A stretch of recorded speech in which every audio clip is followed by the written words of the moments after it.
नमस्कार दोस्तों, मैं अरुण कुमार शुक्ला और स्वागत है आपका हमारे YouTube channel vision academy Telibagh में। तो दोस्तों, हम लोगों ने अपने पिछले चैप्टर में पढ़ा मगध का उत्कर्ष, और मगध के उत्कर्ष में कह सकते हैं हमने 3 राजवंशों को पढ़ा, जिसमें पहला वंश था आपका हर्यक वंश, दूसरा वंश था शिशुनाग वंश और तीसरा वंश था नंद वंश। और इन सभी वंश के राजाओं ने एक के बाद एक क्रम से भारत पर शासन किया।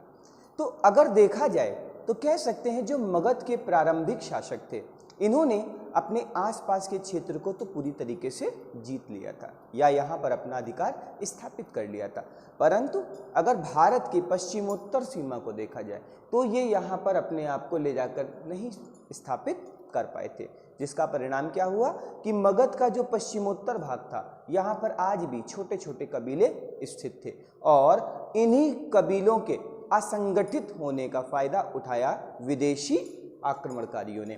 तो अगर भारत की भौगोलिक स्थिति को यहाँ पर देखा जाए तो कहा जा सकता है, जैसे देखिए हमने माना ये हमारा भारत है, भारत का ये नॉर्थ है, साउथ, ईस्ट और वेस्ट। अगर भारत के उत्तर से उत्तर पूर्व को देखा जाए तो यहाँ पर है आपका हिमालय रेंज। अगर ईस्ट को देखा जाए तो यहाँ पे है आपका बे ऑफ बंगाल अर्थात बंगाल की खाड़ी। अगर दक्षिण को देखा जाए तो यहाँ पर है आपका इंडियन ओशियन, और अगर पश्चिम को देखा जाए तो यहाँ पर है आपका अरब सागर। तो दोस्तों, यहाँ पर एक बात देखने वाली है कि अगर पश्चिम से कोई भारत पर आक्रमण करता है या कोई आक्रमणकारी सोचता भी है भारत पर आक्रमण करने के लिए, तो ये पूरा का पूरा समुद्री क्षेत्र है, और समुद्री क्षेत्र से आक्रमण करने के लिए जो जल सेना हो या नौ सेना हो वो अत्यधिक शक्तिशाली होनी चाहिए। जिस प्रकार आपने देखा कि भारत पर जब यूरोपीय आक्रमण हुए, और यूरोपीय आक्रमण कह सकते हैं जैसे मान सकते हैं हम पुर्तगालियों का आक्रमण, जैसे फ्रांसीसियों का आक्रमण या अंग्रेजों का आक्रमण, ये किस मार्ग के द्वारा हुआ था? जल मार्ग के द्वारा। और भारत में पहला विदेशी यात्री वास्को डी गामा 1498 जल मार्ग होते हुए कालीकट में पहुंचा था। इसी प्रकार से बे ऑफ बंगाल में भी पूरा का पूरा समुद्री क्षेत्र है, और आक्रमण करने के लिए कह सकते हैं यहाँ पर भी एक सशक्त जल सेना होनी चाहिए। अगर उत्तर से उत्तर पूर्व को देखा जाए तो ये हिमालय पर्वत श्रृंखला है, और हिमालय पर्वत श्रृंखला को पार कर पाना किसी भी आक्रमणकारी के लिए आसान नहीं है। तो यहाँ पर अगर हम देखें दोस्तों तो कह सकते हैं ये नॉर्थ से लेकर के नॉर्थ वेस्ट की जो सीमा है, अर्थात कह सकते हैं भारत का जो पश्चिमोत्तर सीमा थी, हमेशा आक्रमणकारियों के लिए ये सुदृढ़ रास्ता रहा। चाहे हम अरबों का आक्रमण देखें या कह सकते हैं भारत पर होने वाले ईरानी या यूनानी आक्रमण को देखें, सभी आक्रमणकारी भारत में पश्चिमोत्तर सीमा से ही आए। और अगर मगध सम्राटों को देखा जाए तो मगध के जो प्रारंभिक सम्राट थे, इन्होंने अपने आसपास के अर्थात कह सकते हैं उत्तर भारत के तो भाग को जीत लिया था, परंतु उत्तर पश्चिम के भूभाग को ये जीत नहीं पाए थे, जिस कारण आक्रमणकारियों के लिए ये आसान रास्ता हुआ, जिस कारण भारत में यहाँ से आक्रमण हुआ। तो दोस्तों, अगर भारत पर मौर्योत्तर काल के शुरू होने के पहले और कह सकते हैं नंद वंश के समाप्त होने के बाद, अगर इन दोनों बीच के काल को देखा जाए तो कह सकते हैं भारत पर मुख्य रूप से 2 विदेशी आक्रमण होते हैं। भारत पर मुख्य रूप से 2 विदेशी आक्रमण होते हैं। अगर इन दोनों आक्रमणों को देखा जाए तो भारत पर जो पहला आक्रमण होता है ये है आपका ईरानियों का। यह आक्रमण किसका है? ईरानियों का है। और अगर दूसरा आक्रमण देखा जाए तो ये आक्रमण जो है ये यूनानियों का है। किसका है? यूनानियों का है। अगर ईरानियों के आक्रमण को देखा जाए तो इसके लिए हक्कामनी साम्राज्य उत्तरदायी है। कौन उत्तरदायी है? हक्कामनी साम्राज्य उत्तरदायी है। और अगर यूनानियों के आक्रमण को देखा जाए तो कह सकते हैं यूनानी आक्रमण को सिकंदर की अगुवाई में पूरा किया गया। और सिकंदर को अगर देखा जाए तो ये यूनान का शासक था, यूनान के मकदूनिया का शासक था दोस्तों। तो हम लोग आज के चैप्टर में पढ़ेंगे भारत पर विदेशी आक्रमण, और इसमें हम लोग सबसे पहले पढ़ेंगे भारत पर ईरानियों का आक्रमण। तो दोस्तों हेडिंग डालते हैं भारत पर ईरानियों का आक्रमण।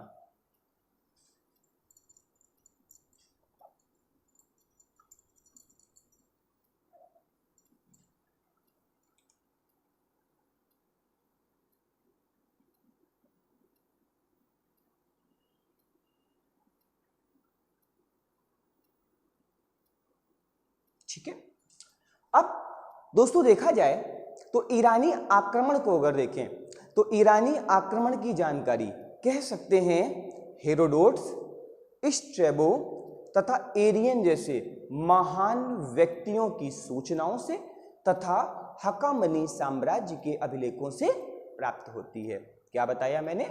यहां कहा जा सकता है या हम कह सकते हैं कि दोस्तों जो ईरानी आक्रमण की जानकारी है ये हेरोडोट्स, स्ट्रैबो तथा एरियन जैसे बड़े बड़े राइटर्स की सूचनाओं से तथा हकामनी साम्राज्य के अभिलेखों से या साहित्यिक साक्ष्यों से प्राप्त होती है। दूसरा देखा जाए कि इसके लिए जो उत्तरदायी है वो है हकामनी साम्राज्य।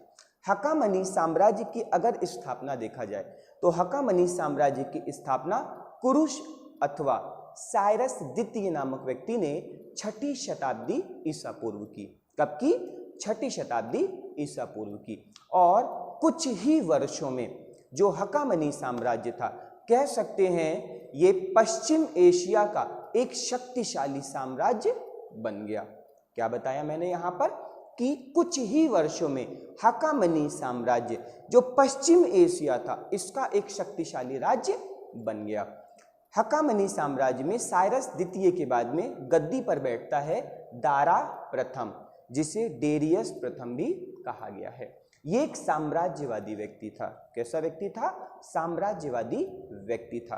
और ये गद्दी पर बैठता है 516 बीसी में। कब बैठता है गद्दी पर? 516 बीसी पर। और 516 बीसी पर बैठने के पश्चात ये पंजाब, सिंधु नदी के पश्चिमी भाग व कह सकते हैं सिंध को जीत करके अपने साम्राज्य का 20वां प्रांत बना लेता है। अपने साम्राज्य का 20वां प्रांत या छत्रपी बना लेता है। इसके अतिरिक्त देखा जाए तो यहाँ कहा गया है कि इसके प्रांत में या इसके साम्राज्य में कुल 28 छत्रपी थे। और इस आक्रमण के फलस्वरूप यहाँ पर डेरियस प्रथम को 360 टैलेंट स्वर्ण मुद्राएं प्राप्त होती हैं और ये इसे वार्षिक नजराने के रूप में लगातार प्राप्त होती रहीं। इसकी मृत्यु के पश्चात कह सकते हैं साम्राज्य की जिम्मेदारी आती है क्षयार्स या जरक्रीज के हाथों में, जो 485 बीसी में साम्राज्य की गद्दी पर बैठ जाता है। क्षयार्स या जरक्रीज की अगर देखा जाए तो इसकी कह सकते हैं इसकी जो जानकारी है, एक मूवी है आपको 300 बीसी, इससे प्राप्त होती है। और 300 बीसी में पूरा का पूरा क्षयार्स या जरक्रीज के बारे में दिखाया गया है। इस साम्राज्य का जो अंतिम सम्राट है या अंतिम शासक जो है ये दारा तृतीय को कहा जाता है। और दारा तृतीय का टाइम पीरियड 360 बीसी से 330 बीसी तक माना जाता है। और ओखला के युद्ध में 331 बीसी में सिकंदर दारा तृतीय को पराजित कर देता है और हकामनी साम्राज्य पर पूरी तरीके से अपना उपनिवेश स्थापित कर लेता है और यहीं पर बैक्ट्रिया बस्ती उपनिवेश में मिला लेता है अपनी, और इसी के साथ हकामनी साम्राज्य समाप्त हो जाता है। तो दोस्तों अगर देखा जाए कि हकामनी साम्राज्य के आक्रमण के फलस्वरूप ईरानियों के भारत पर क्या क्या प्रभाव पड़े या इस आक्रमण के क्या प्रभाव हुए, तो अगर देखा जाए तो यहाँ पर हमने दोस्तों सबसे पहले देखेंगे कि भारत और ईरान के मध्य में व्यापारिक गतिविधियां तेज हो गई। भारत और ईरान के मध्य में व्यापारिक गतिविधियां तेज हो जाती हैं। और अगर देखें तो कह सकते हैं भारतीय कला पर ईरानी कला का प्रभाव पड़ा। भारतीय कला पर ईरानी कला का प्रभाव पड़ा, जैसे शीर्ष पर गुंबद का निर्माण, ये ईरानी कला थी जो भारतीय कला के द्वारा बाद में ले ली गई, आधिपत्य की गई। नेक्स्ट देखें तो यूनानी ईरानी लिपि अरमाइक चल रही थी और भारत में जो लिपि थी इसका नाम था ब्राह्मी। तो अरमाइक लिपि से एक नई लिपि का आविष्कार हुआ जिसका नाम था खरोष्टी लिपि। क्या नाम था? खरोष्टी लिपि, जो दाईं से बाईं ओर लिखी गई है। और अशोक के मानसेहरा व सहबादगढ़ी अभिलेखों में इसी लिपि का प्रयोग किया गया है। तो कह सकते हैं खरोष्टी लिपि का वास्तव में अगर प्रयोग देखें तो अब किसने किया है? अशोक ने अपने शिलालेखों में किया हुआ है। तो दोस्तों अब यहां पर हम लिख लेंगे किसके बारे में? ईरानियों के आक्रमण के बारे में। तो हेडिंग डालेंगे हकामनी साम्राज्य।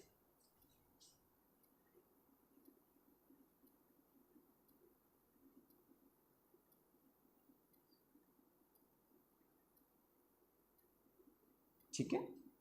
अगर संस्थापक देखें तो कह सकते हैं कुरुश अथवा साइरस द्वितीय।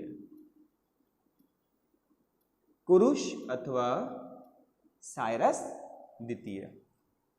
अगर टाइम पीरियड देखा जाए तो लिख सकते हैं 6वीं शताब्दी ईसा पूर्व। नेक्स्ट अगर लिखें तो लिखेंगे शीघ्र ही पश्चिमी एशिया का सबसे शक्तिशाली साम्राज्य। शीघ्र ही पश्चिमी एशिया का सबसे शक्तिशाली साम्राज्य। अगर देखें तो इसकी जो जानकारी है तो लिखा जा सकता है यहां पर Herodotus comma Strabo comma Arrian की सूचनाओं तथा हकामनी लेखों से किसकी मिलती है? इस साम्राज्य के बारे में जानकारी प्राप्त होती है। ठीक है दोस्तों। कुरुश अथवा साइरस के बाद में गद्दी पर कौन बैठता है? दारा प्रथम या डेरियस प्रथम। तो हेडिंग डालेंगे दारा प्रथम या डेरियस प्रथम।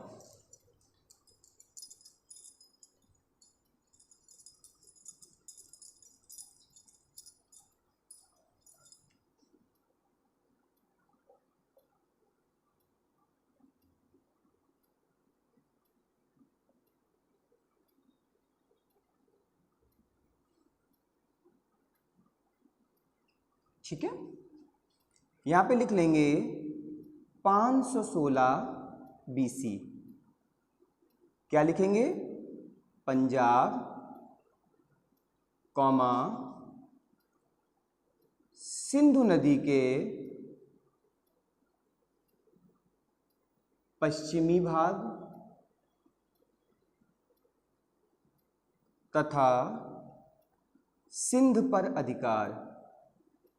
सिंध पर अधिकार। नेक्स्ट, साम्राज्य का 20वां प्रांत या क्षत्रपी। ठीक है। कुल क्षत्रपी 28। कुल क्षत्रपी 28। और यहां पर देखा जाए तो लिख लेंगे आक्रमण के फलस्वरूप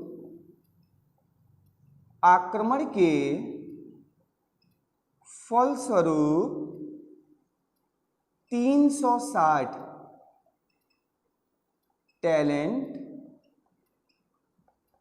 स्वर्ण मुद्रा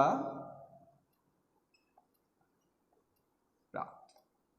ठीक है दोस्तों। नेक्स्ट, डेरियस प्रथम या दारा प्रथम के बाद में गद्दी पर कौन बैठा? क्षयार्स या जरकीस। हेडिंग डालेंगे क्षयार्स या जरकीस।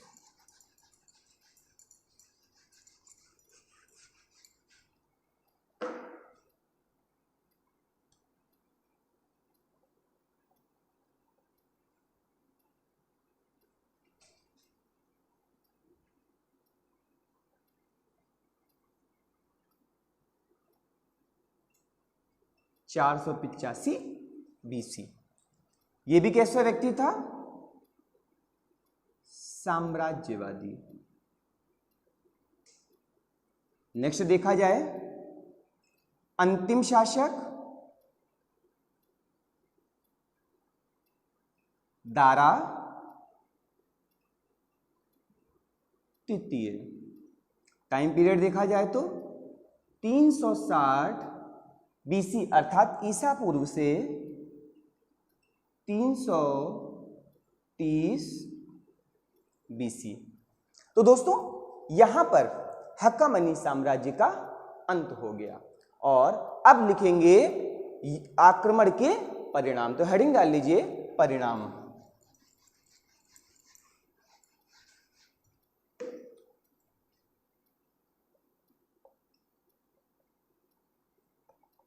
नंबर 1 देखा जाए तो व्यापारिक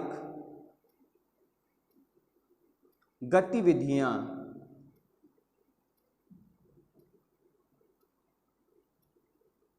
तेज। किसके साथ में? पश्चिमी एशिया के देशों के साथ में, और कह सकते हैं यूनान व अन्य यूरोपीय देशों के साथ में। नंबर 2 देखा जाए भारतीय कला पर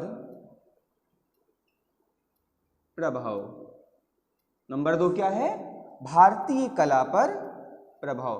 और नंबर 3 अगर देखें तो लिख सकते हैं ईरानी अरमाइक से खरोष्टी नामक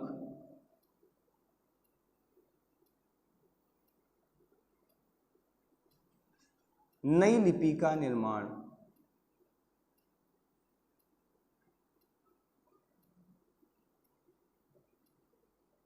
ठीक है। और देखा जाए तो लिख सकते हैं दाएं से बाएं लिखी जाती है। ठीक है। और अगर देखा जाए तो यहां लिख लेंगे अशोक के मानसेहरा व शहबादगढ़ी लेखों से साक्ष्य। ठीक है दोस्तों। तो यहां पर दोस्तों हम लोगों ने भारत पर मौर्य साम्राज्य के पहले होने वाले आक्रमणों में एक आक्रमण खत्म कर लिया जिसका नाम था ईरानी आक्रमण। नेक्स्ट हेडिंग डालेंगे यूनानी आक्रमण। तो हेडिंग डालते हैं यूनानी आक्रमण।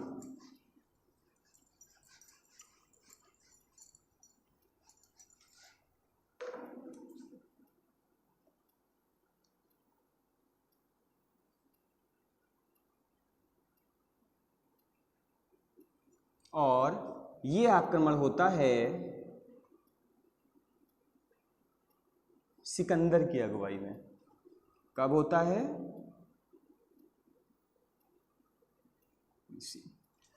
तो दोस्तों अगर सिकंदर को देखा जाए, तो सिकंदर का जन्म 356 BC, सिकंदर का जन्म 356 BC यूनान के मैसेडोनिया या मकदूनिया में हुआ।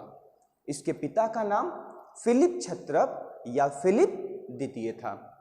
20 वर्ष की अल्पायु अर्थात 336 BC में सिकंदर गद्दी पर बैठता है। अगर सिकंदर के अन्य नामों को देखा जाए तो सिकंदर को कहा जा सकता है अलेक्जेंडर तृतीय या अलेक्जेंडर मकदूनिया भी कहा जाता है। सिकंदर के अन्य नाम देखें, अलेक्जेंडर तृतीय या अलेक्जेंडर मकदूनिया। सिकंदर का गुरु दुनिया का महान दार्शनिक अरस्तु कहलाता है। सिकंदर का गुरु दुनिया का महान दार्शनिक अरस्तु कहलाता है। अरस्तु के गुरु को अगर देखा जाए तो अरस्तु के गुरु थे प्लेटो। अरस्तु के गुरु कौन थे? प्लेटो। और प्लेटो के गुरु अगर देखा जाए तो इन्हें सुकरात कहा जाता है। अर्थात यहाँ पर अगर देखें तो कह सकते हैं दुनिया के बड़े से बड़े दार्शनिक जो थे इनसे जानकारी प्राप्त हो रही थी सिकंदर को। तो सिकंदर का गुरु एक दार्शनिक अरस्तु था, लेकिन सिकंदर इतना बड़ा विश्व विजेता कैसे हुआ? तो इतिहासकारों ने यहाँ पर लिखा हुआ है कि सिकंदर अपने गुरु अरस्तु से दुनिया के महान यूनान के महान व्यक्तियों की कहानियों को सुनता था और उनके बारे में जानकारी प्राप्त करता था। 336 बीसी में गद्दी पर बैठा और 334 बीसी 2 वर्षों के कार्यकाल में ही सिकंदर ने 30,000 पैदल सैनिक व 5,000 अश्वरोही सैनिक अपनी सेना में भर्ती कर लिए। दोस्तों मैंने बोला यहाँ पर 2 वर्षों के कार्यकाल में ही सिकंदर ने 30,000 पैदल सैनिक व 5,000 अश्वरोही सैनिक अपनी सेना में भर्ती कर लिए। 334 बीसी में सिकंदर भूमध्य सागर को पार करके निकल जाता है विश्व विजेता बनने के लिए और 334 से 333 बीसी के 4 वर्षों के कार्यकाल में एशिया माइनर, मिस्र, सीरिया, ईरान व यूनान इन सभी एरिया को पूरी तरीके से इन सभी साम्राज्य को सिकंदर जीत लेता है। 331 बीसी में सिकंदर हकामनी साम्राज्य के अंतिम शासक दारा तृतीय से ओखला का युद्ध लड़ता है और इस युद्ध में सिकंदर की जीत होती है और दारा तृतीय की हार होती है और इस हार के साथ ही जो हकामनी साम्राज्य है यहाँ का बैक्ट्रिया उपनिवेश सिकंदर अपने अधिकार में ले लेता है। सिकंदर इसके बाद भारत की ओर रुख करता है। तो 327 बीसी में सिकंदर भारत की ओर रुख करता है और कह सकते हैं भारत को इस समय दूध व मधु की भूमि कहा जाता था। तो भारत अभियान में सिकंदर जब आगे बढ़ता है तो सर्वप्रथम इसका सामना अष्टक व अश्वकों से होता है, जो छोटे छोटे कबीले थे, लेकिन यहाँ पर इन लोगों ने घनिष्ठता के साथ में या कह सकते हैं दृढ़ता के साथ में सिकंदर की सेना का सामना किया। बड़ी सेना थी अर्थात सिकंदर की सेना ने आसानी के साथ में इन्हें हरा दिया, लेकिन युद्ध भीषण हुआ जिसका अनुमान सैनिकों को नहीं था। इसके बाद सिकंदर हिंदकुश पर्वत को पार करके तक्षशिला के पास पहुंचता है और तक्षशिला के शासक अंबी के पास पहुंचता है। अंबी सिकंदर के सामने समर्पण कर देता है और सिकंदर को आश्वासन देता है, भरोसा देता है कि मैं आगे के युद्धों में तुम्हारी सहायता करूंगा। इसके बाद सिकंदर झेलम व चिनाब नदी के मध्य पहुंचता है। अगर यहाँ पे दोस्तों देखा जाए झेलम को तो कह सकते हैं झेलम नदी का उद्गम जम्मू कश्मीर में शेषनाग झील से होता है। किससे होता है? शेषनाग झील से होता है और झेलम सिंधु की एक सहायक नदी है। तो झेलम और कह सकते हैं चेनाब के मध्य में सिकंदर राजा पुरु या पोरुस के साथ में युद्ध करता है। झेलम का प्राचीन नाम है वितस्ता, इसीलिए इस युद्ध को वितस्ता का युद्ध भी कहा जाता है और झेलम को यूनान में हाइडेस्पीज नदी कहा जाता है। झेलम को यूनान में हाइडेस्पीज नदी कहा जाता है, इसीलिए इस युद्ध को यूनान में हाइडेस्पीज का युद्ध भी कहा जाता है। इस युद्ध में सिकंदर की सेना बड़ी वीरता के साथ में राजा पुरु की सेना को हरा देती है, लेकिन राजा पुरु भी आसानी से हार नहीं मानता है। सिकंदर विजयी होने के पश्चात राजा पुरु को बंदी बना लेता है और राजा पुरु से कहता है कि तुम्हारे साथ अब क्या व्यवहार किया जाए। तो राजा पुरु कहता है मेरे साथ वही व्यवहार किया जाए जो एक राजा के साथ में किया जाता है। उसके जवाब को सुन करके और उसकी वीरता को सुन करके सिकंदर उसके साम्राज्य को उसे वापस कर देता है। और कहता है कि तुम आगे के युद्धों में मेरी सहायता करो और मुझे विश्व विजेता बनवाने में मदद करो। व्यास नदी को पार करने से सिकंदर की सेना दोस्तों मना कर देती है। व्यास नदी को पार करने से सिकंदर की सेना मना कर देती है। इतिहासकारों ने इसके कई कारण बताए हैं। अगर इसमें पहला कारण देखा जाए तो कह सकते हैं सिकंदर की सेना लगातार युद्ध लड़ रही थी और युद्ध लड़ते लड़ते कह सकते हैं कहीं ना कहीं सेना थक गई थी, हार गई थी, या सेना का मनोबल जो था वो थोड़ा सा गिर गया था। दूसरा देखा जाए कई वर्षों से लगातार युद्ध लड़ने के कारण जो सिकंदर की सेना थी उसे परिवार की याद सता रही थी। तीसरा कारण अगर देखें तो कह सकते हैं भारत की जलवायु कैसी थी, उष्ण व ग्रीष्म थी, जिस कारण सिकंदर की सेना को यहाँ पर अपने आप को स्थापित करने में परेशानियों का सामना करना पड़ा। चौथा कारण देखें तो कुछ इतिहासकारों के अनुसार व्यास नदी में जल बढ़ोतरी हुई थी, जिस कारण भी सेना आगे बढ़ने से मना कर देती है। अगर पांचवा कारण देखा जाए तो सिकंदर की सेना कहीं ना कहीं ये मान रही थी, कहीं ना कहीं ये सोच रही थी कि अगर छोटे छोटे कबीले जो हैं ये इतनी घनिष्ठता के साथ में, इतने संघर्ष के साथ में हमारा सामना कर रहे हैं तो घनानंद तो एक क्रूर और निर्दयी शासक है जो मगध की गद्दी पर इस समय बैठा है, हम उसका सामना किस प्रकार से करेंगे। और घनानंद की सेना में हाथियों की संख्या भी अधिक थी, ये भी एक कारण हो सकता है। तो जब सेना ने आगे बढ़ने से मना कर दिया तो सिकंदर ने व्यास नदी के तट पर 12 वेदियों का निर्माण कराया। वेदी अर्थात यज्ञशाला, और उस यज्ञशाला में यज्ञों के द्वारा सिकंदर ने सभी देवी देवताओं को, या अपने कह सकते हैं जिन्हें भी वो मानता था, उसको उसने पूरी सहानुभूति दी, उसने पूरा उनका धन्यवाद किया कि आपने मेरी विजय में मेरी इतनी सहायता की और मैं पुनः वापस लौटकर आऊँगा। 325 बीसी में लगभग 19 महाभारत में रहने के पश्चात सिकंदर भारत से वापस जाने का प्लान बनाता है। तो सिकंदर अपनी सेना को वापस ले जाने के लिए 2 भागों में विभाजित कर देता है। इसके लिए 2 सेनापति नियुक्त करता है। जो स्थल सेनापति था इसे कहा जाता है सेलुकस निकेटर। इसे क्या कहा गया है? Seleucus Nicator. यह सेलुकस निकेटर इसका कौन था? स्थल सेनापति था। जो इसका जल सेनापति था इसका नाम था निर्याकस। अर्थात सिकंदर ने आधे सैनिकों को जल मार्ग के द्वारा और आधे सैनिकों को स्थल मार्ग के द्वारा यूनान भेजने का पूरा प्लान बनाया। सिकंदर का सेनापति सेलुकस निकेटर जो था, इसी के साथ में चंद्रगुप्त मौर्य का युद्ध होता है और चंद्रगुप्त मौर्य सेलुकस निकेटर को हरा देता है। और इस हार के बाद में सेलुकस निकेटर संधि करता है और अपनी पुत्री हेलेना का विवाह चंद्रगुप्त मौर्य के साथ कर देता है और मेगस्थनीज नामक यूनानी को भेज देता है चंद्रगुप्त मौर्य के दरबार में। तो 325 बीसी में भारत से वापस जाते हुए बेबीलोन पहुंचता है और 323 बीसी में लगभग 33 वर्ष की अवस्था में सिकंदर की मृत्यु हो जाती है। सिकंदर 3 नगरों का निर्माण करवाता है।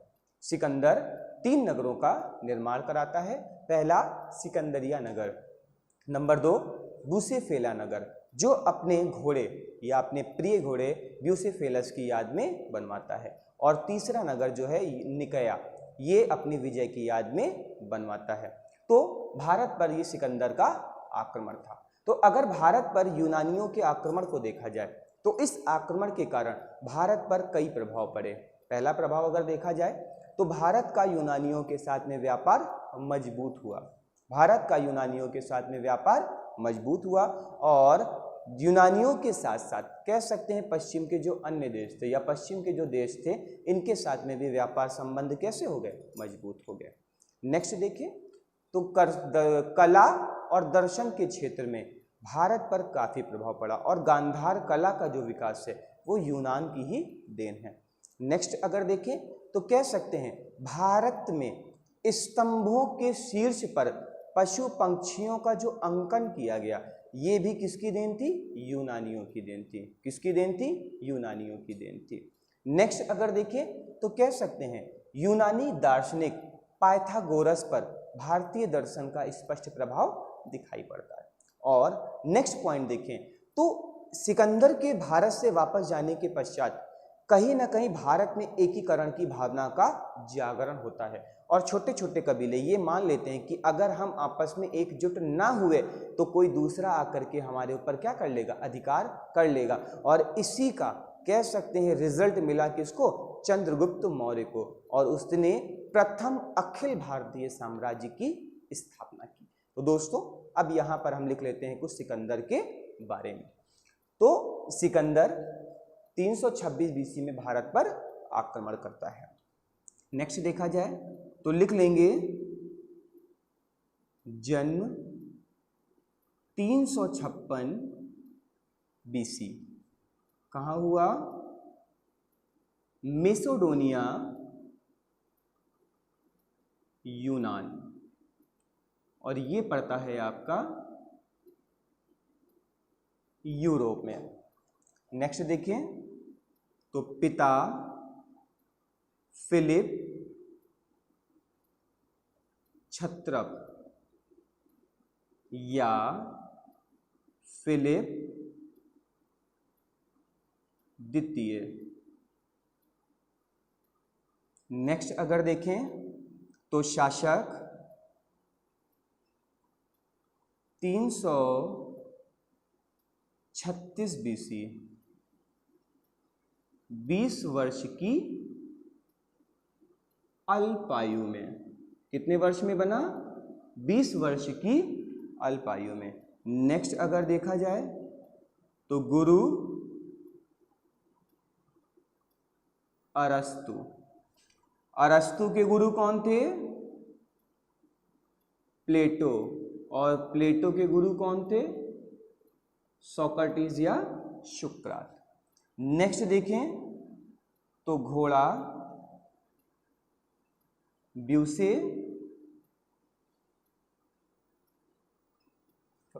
फेलस या यूसुफ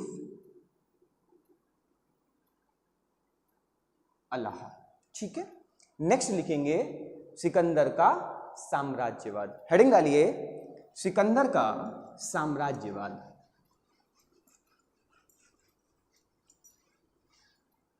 या लिख लेंगे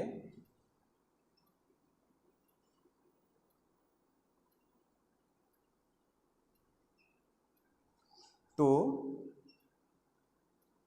336 बीसी से 334 बीसी, 2 वर्षों में 30,000 पैदल सेना व 5,000 अश्वरोही सेना। ठीक है दोस्तों, नेक्स्ट पॉइंट लिख लेंगे 334 बीसी से 330 बीसी तक एशिया माइनर, सीरिया, मिस्र, ईरान तथा यूनान पर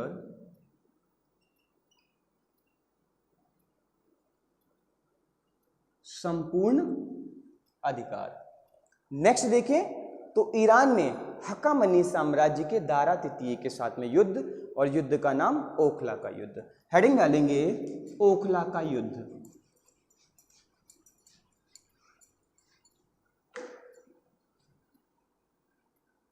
ओखला का युद्ध 331 बीसी। सिकंदर वर्सेस दारा तृतीय। सिकंदर विजयी। नेक्स्ट लिख लेंगे हकामनी साम्राज्य पर अधिकार। नेक्स्ट देखेंगे तो बैक्ट्रिया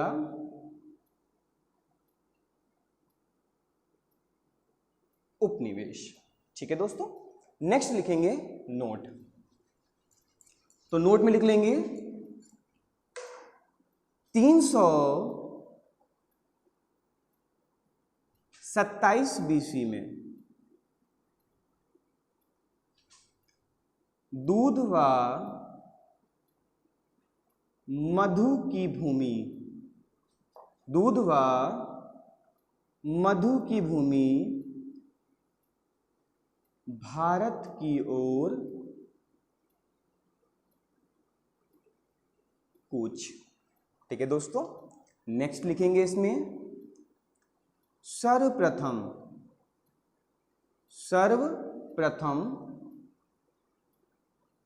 अष्टक व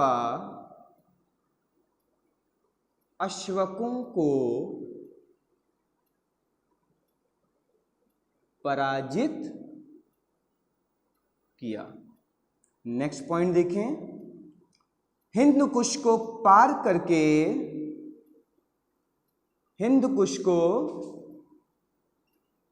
पार करके तक्षशिला पहुंचा। और लिख लेंगे शासक अंबी का समर्पण।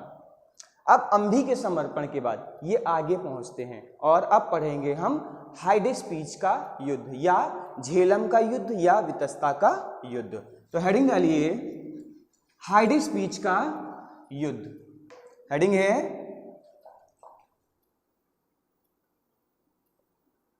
हाइडेस्पीच का युद्ध या झेलम का युद्ध या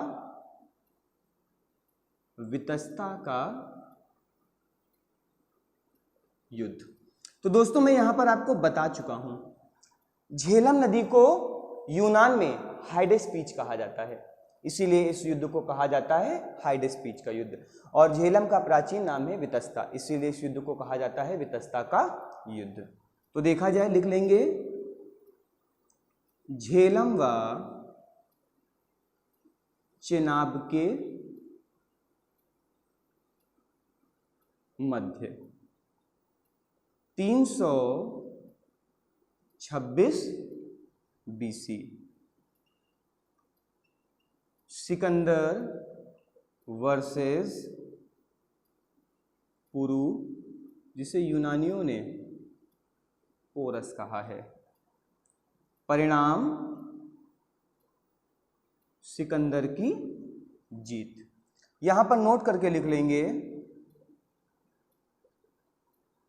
राजा पुरु की वीरता से प्रभावित होकर, राजा पुरु की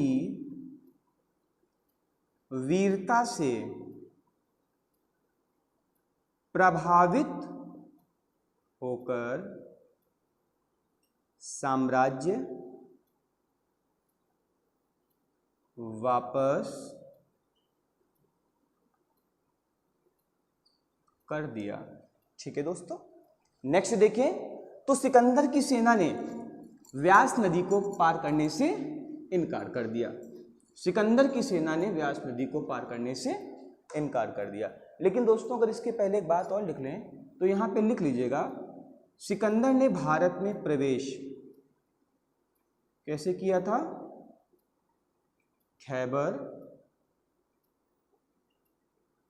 दर्रे से किया था। किससे किया था? खैबर दर्रे से किया था। नेक्स्ट पॉइंट, व्यास नदी को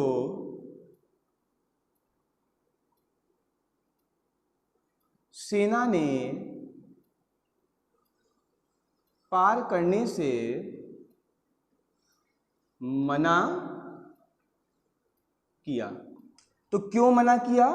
इसके कई कारण थे दोस्तों, इसके कई कारण थे। अगर पहला देखा जाए तो लिख सकते हैं लगातार युद्ध।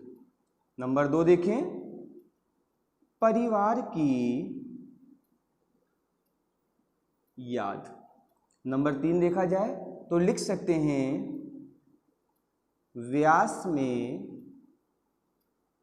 जल वृद्धि। नंबर 4 देखा जाए तो लिख सकते हैं गर्म व उष्ण जलवायु। और नंबर 5 देखा जाए तो लिख लेंगे घनानंद की क्रूरता व सेना। इन लगभग 5 कारणों के कारण सिकंदर की जो सेना थी वो व्यास नदी के कारण नहीं बढ़ी और व्यास नदी से सिकंदर वापस चला जाता है। तो नेक्स्ट पॉइंट लिखेंगे,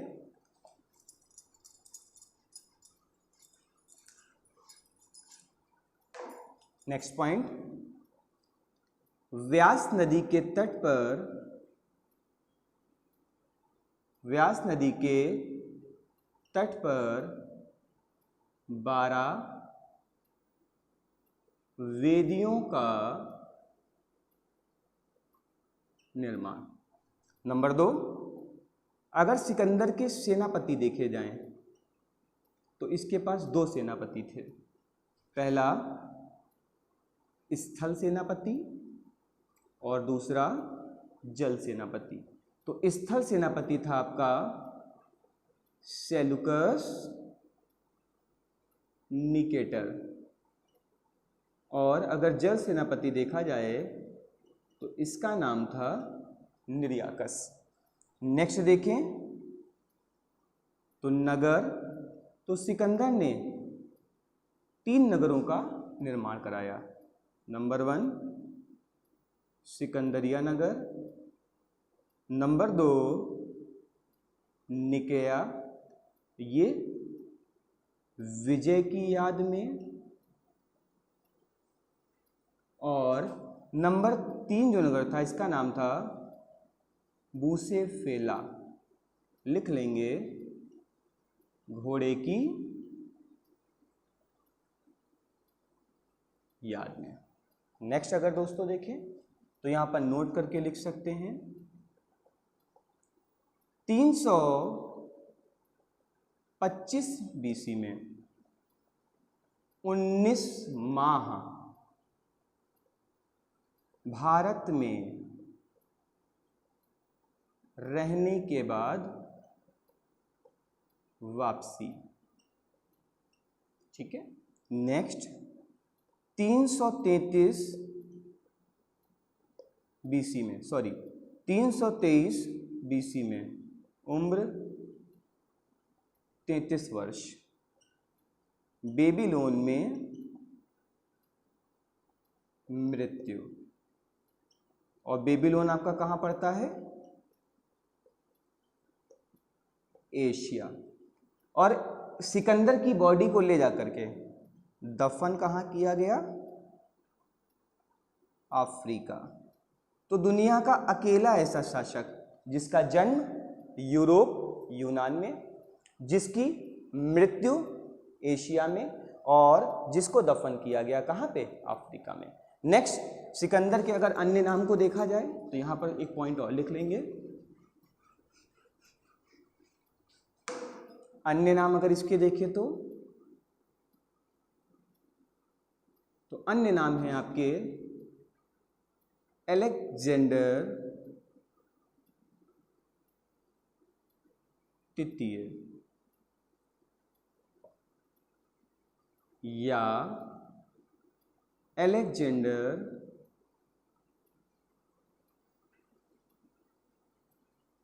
मकदूनिया या मेसोडोनिया।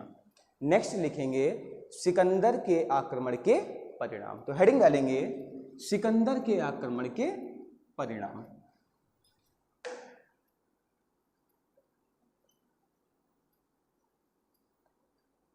नंबर 1, यूनान के साथ व्यापार संबंध मजबूत। नेक्स्ट देखें, पश्चिम के साथ व्यापारिक क्रियाकलाप तेज। नेक्स्ट देखा जाए तो लिख सकते हैं कला व दर्शन पर प्रभाव। और कला में देखा जाए तो गांधार कला का निर्माण यहीं से हुआ। नेक्स्ट देखा जाए तो लिख सकते हैं भारतीयों में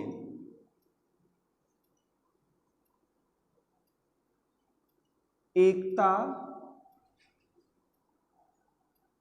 या लिख सकते हैं भारतीयों में एकीकरण की भावना का उदय। और ये आपको स्पष्ट दिखाई देगा मौर्य साम्राज्य के उदय में।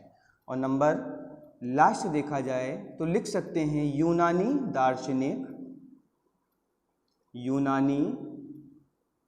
दार्शनिक पाइथागोरस पर भारतीय दर्शन का स्पष्ट प्रभाव दिखाई पड़ता है। तो दोस्तों यहाँ पर हमारे इस चैप्टर का अंत होता है। तो अगर आपको आज का वीडियो अच्छा लगा हो तो कृपया वीडियो को लाइक करें, चैनल को सब्सक्राइब करें व अधिक से अधिक शेयर करने का कार्य करें दोस्तों। धन्यवाद।